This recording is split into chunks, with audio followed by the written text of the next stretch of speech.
Hello there, Battle Brothers, and welcome to yet another video, and welcome to yet another review video, and today we are reviewing yet another short story from the Age of Darkness collection of the Horus Heresy series. Yes, getting through all the Horus Heresy books, not necessarily in the chronological order of their publication, but that's alright, right? They do not really cover the events in a chronological order anyway. It just jumps here and there. So I just read whatever I feel like reading. Slowly getting through this collection. I have got a lot of other things to do.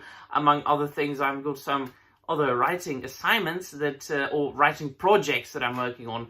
I think I might be revealing some of them in a couple of months. We shall see. However, today we are reviewing Rebirth by Chris Wright. And it is about the Thousand Suns and World Eaters.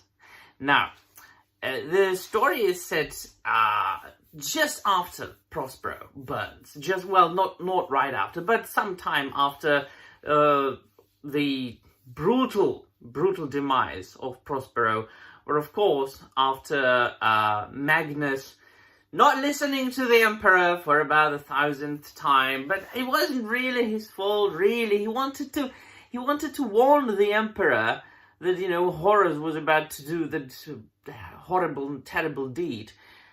Unfortunately, he effed up. He kinda went into the warp and traveled to Terra, and then he destroyed the Emperor's plans for a long time, and one of his most treasured inventions, which I say Magnus's story is one of the most tragic stories of all Primarchs. I mean, he is that Primarch who genuinely meant well. Like, he really wanted to save Horus. If you've read the initial trilogy of the Horus Heresy, he took the Moon Wolf Stone, or whatever it was called, and I might be blanking, that was on Horus's armor, and he used it to communicate with Horus in the warp when Horus was in his dream state and being manipulated by the forces of Chaos and Erebus. And he genuinely wanted to save him, and then he genuinely wanted to warn the Emperor. And he didn't even want to fight the Space Wolves when they attacked Prospero. Gee, man. I mean, if there is a traitor Primarch that I actually like, because I'm all about the faithful, the loyalist legions, but if there is one traitor Primarch, it would have to be Magnus, because he meant so well. It just had a bad luck.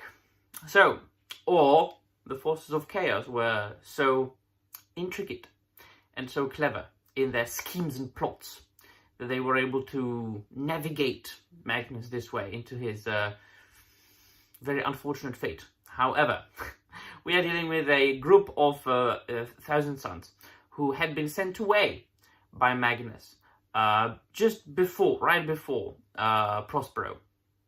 And so they were away, and I think they were trapped in the warp, and they didn't know about the burning of Prospero, and they didn't know about Horus Heresy. And then they came back just to find Prospero in ruins, just absolutely leveled. And they wanted to know what the hell was going on. So they went to the planet, and it's about Calliston and Arvida. These are two Thousand Suns characters, Calliston, Menace Calliston. I'm looking at my notes because it's like those are two of the thousand names that I have encountered so far in the Horus Heresy series. It's sometimes it's hard to keep up with all the names of the supporting characters. So the Menace Calliston is the captain of the ship, and then the Arvida, Arvida is the second in command, and he warned Calliston they shouldn't really go there to that destroyed planet. They should really look for the Thousand Suns elsewhere, because he doubted that there would be any Thousand Suns left. But the Captain Calliston, he really wanted to go. He really wanted to find out what happened, and he wanted to find Magnus. they found out, of course, that the planet, as well as the capital Tisca, that were leveled just absolutely. And they found, of course, remnants of Space Wolf's armor, which pointed to the fact that it was indeed done by the Space Wolves. But they didn't know why, right? And so then they encounter other Space Marines, other Astartes, and Calliston gets apprehended, and he gets captured, and he gets imprisoned, and then interrogated by another Space Marine who is, of course, you know, they are Thousand Suns, so he can kind of read, you know, emotions and minds, although their powers had been crippled a little bit. But they are slowly, as you get through this short story, their powers are slowly getting better and returning. So he first thinks that it's a Space Wolf, right? That, you know, he's being interrogated by one of their arch enemies. And that, because this character who is interrogating Calliston is filled with rage, uncontrollable rage, right? And so he thinks it's a Space Wolf, but it turns out to be a World Eater. As well as there are World Eaters on the planet. And that's where Arvida finds out as well. So he's being chased by World Eaters on the planet. Calliston is being interrogated by not a regular, ordinary World Eater, but Kharn himself. And so they slowly find out, especially Calliston, he slowly finds out what happened at Prospero, what happened with the Horus Heresy. And, but still, there's some hope in his heart. And he kind of wants to defeat Kharn, not in a physical way, because he obviously can't. I mean, Kharn being absolutely mental and, like, much stronger than the Thousand Sun. But his powers return. And he says, right, so Kharn, I can help you. You know that. I know you came here for the Moonstone or whatever it was. But you know that you know that I can get rid of your insatiable anger and bloodlust. And there's like a fracture of a second of doubt in Kharn's heart. He really wants to be redeemed. But ultimately he gets into a fit of rage and he beats the Thousand Sun to death. And on the ground at Prospero, Arvida is escaping the World Eaters, and because he's one of the Corvidae, he's got the power of precognition. He knows that he's going to escape Prospero, and that he's going to have his revenge and find out everything about his lost legion. So, if that short story shows anything, it really shows that the Thousand Suns, they were honorable Space Marines. They were honorable Legion Astartes.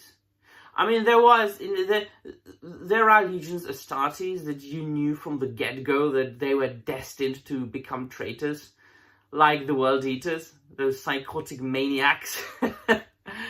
But Thousand Suns, yes, they dabbled too much with the warp, too much, but they always did it very responsibly.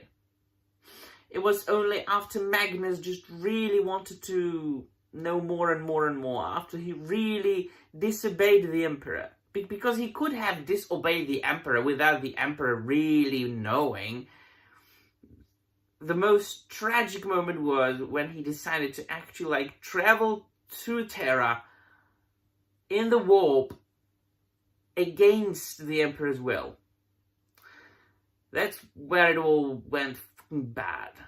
I think, I dare to say, that otherwise the Thousand Suns would have been able to remain the sorcerers that they were, but at the same time not fall into chaos, because they had it all under perfect control. There's one of the few people who had it under perfect control, until they didn't. So, a very interesting short story that tells you a lot about the Thousand Suns. And it really only made me sure that if I was to pick one traitor legion, it would probably be the Thousand Sons, right? So let me know in the comments down below what you think, and that'll be all. Thank you very much for watching, and remember, the Emperor protects.